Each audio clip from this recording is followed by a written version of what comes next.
place. They're not quick enough for Burton's car. It looks like when it cycles all the way back through, possibly our leader looks like it's going to be A.J. Allmendinger in that 43 car there. You can see Carl Edwards in the 99, just about 4 or 5 car lengths behind him. Marking at about half a second with Casey Mears in between, 1 lap down. Brad Keselowski goes underneath Jimmy Johnson, 6th place. 2 cars looking pretty good tonight. Started up there in the front, hanging on. Not looking too bad for Roger Penske. The Dinger, ex-road racer, A.J. Allmendinger out in front of the Coca-Cola 600 on Fox.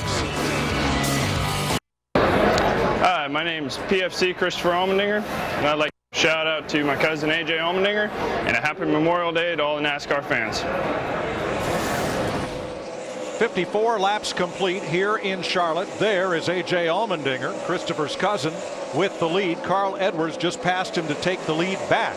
Now, prior to pit stops, Edwards 99 had a 2.2 second lead over Allmendinger. The pit stops were nearly identical, but Allmendinger stopped 3 laps before Edwards, so had the advantage of fresh tires for those 3 laps and opened up a half-second margin. I also think another thing that happened, Mike, when they told Carl, when Bob Osborne told Carl, look, some guys that just got nabbed, his teammate 16, Greg Biffle, just got nabbed for speeding. He warned Carl, don't come on pit road too hot. I think that was a factor as well. Yeah, there's certainly an advantage to short pitting is you get the advantage of those fresh tires. But if you can look right there, almost everything is the same. The crew, the driver getting on and off pit road, and the total time. But certainly one of the disadvantages is somewhere between you pitting and, say, for instance, when Carl Edwards pitted, if a caution comes, but it all worked out that time. 84 miles into the Coca-Cola 600.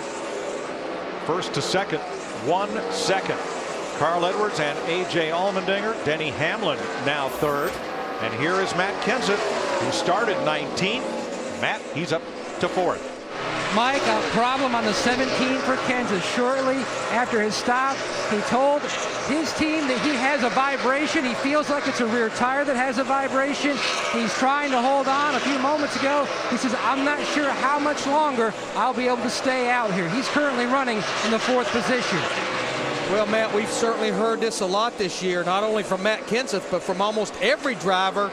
It comes just from very quick pit stops, not getting these lug nuts tight. One of the things that you got to be careful of, if a wheel's loose, it'll mess up the studs, the lug studs, and you won't be able to get the tire tight next time in. So got to really be careful with that. Ford's running 1st, 2nd, and 4th. Here's tonight's Ford F-150 EcoBoost track facts.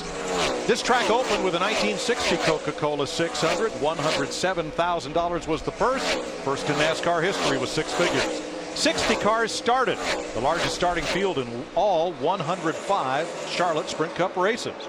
And there, the world's largest HD monitor here at Charlotte Motor Speedway, and there are some of the figures. And boy, it is bright and it is spectacular.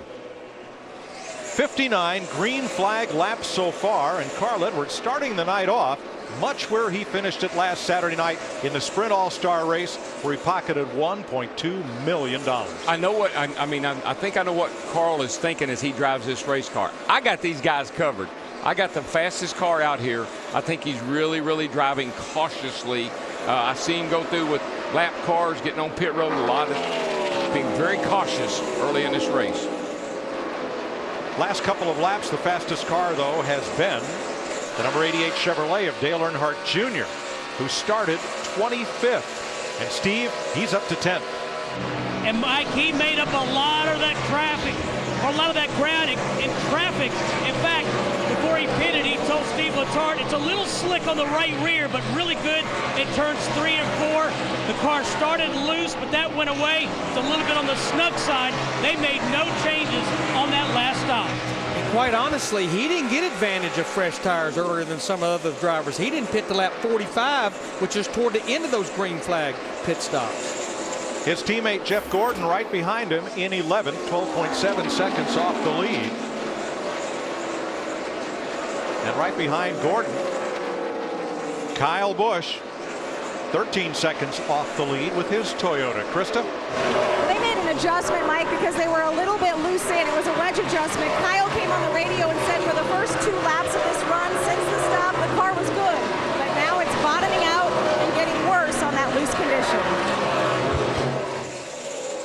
Thanks, Krista. Behind Busch, 13th is Paul Menard in the number 27. And Menard has a concern about his sneakers. Not the one with the foot that has the 20 stitches, the 4 of them that are underneath his Chevrolet. Center off of 4 is really good. Struggle a little bit with the tight landing, and a little bit free off 2. Should get better when the sun goes down. And Darrell, what he's talking about, that tight landing, is when that car goes down in the corner and really gets the full travel, the front end's not responding. It's not turning. Yeah, turn 1 that's the only place you're going to hear that used, the car's landing. Turn 1's got a little hump going off into the corner. When you drive down in there, that thing wants to just hit the ground, everything compresses, and the car lands. What you'd like to be able to do at that point is gas it up and go if everything's working right.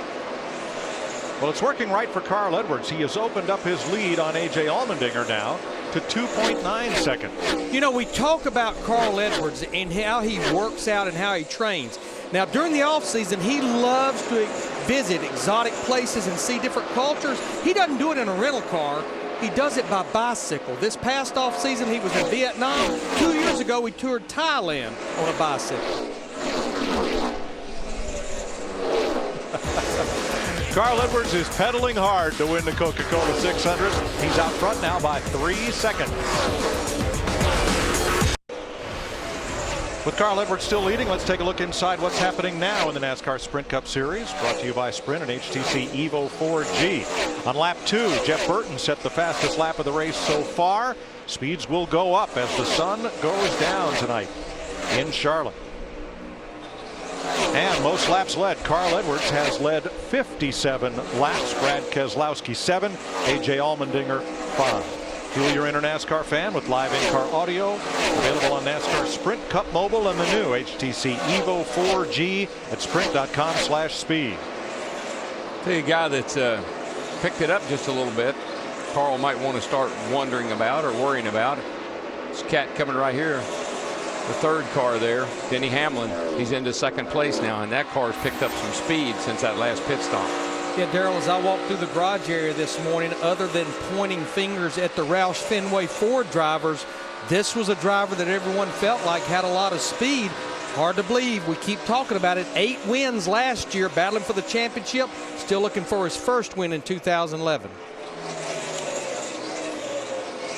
Moving past Ricky Stenhouse in relief of Trevor Bayne. Bayne will be back in June and is standing atop the Wood Brothers pit box today watching the race. How grueling is it to go 600 miles in Charlotte? We asked some of the men who knew best. It's a long event that you have to prepare for on all fronts. I learned a long time ago to not ask how many laps are left. It's probably a little more mentally tough than it is physically. It'll wear you out if you let it. So you kind of have to manage yourself and manage your race car. If you're having a horrible night, nothing's going right, you're 2 or 3 laps down, man, it just never ends. It's just that last 100 miles really does test man and machine. 74 laps complete, just over 100 miles, and we're under caution for the first time today. Debris down in turn number 1. And this will really be the first opportunities for these drivers to get to pit road and maybe make some major adjustments, including, as Steve was talking about, Greg Biffle, get that air conditioning unit changed out. Well, that erases Carl Edwards' 4-second lead. What will they do on pit stop, Steve? But Mike, they're talking about it right now. Bob Osborne and Carl Edwards are. Carl's saying the car's not good on the short run, but it's getting better. Don't know what they're going to do yet, but they're definitely coming, Dick Berger. A.J. Allmendinger's car has dropped back to the 3rd position. His lap times are down. Denny Hamlin is calling for minor changes when he pits. He's got a good race car, fast race car.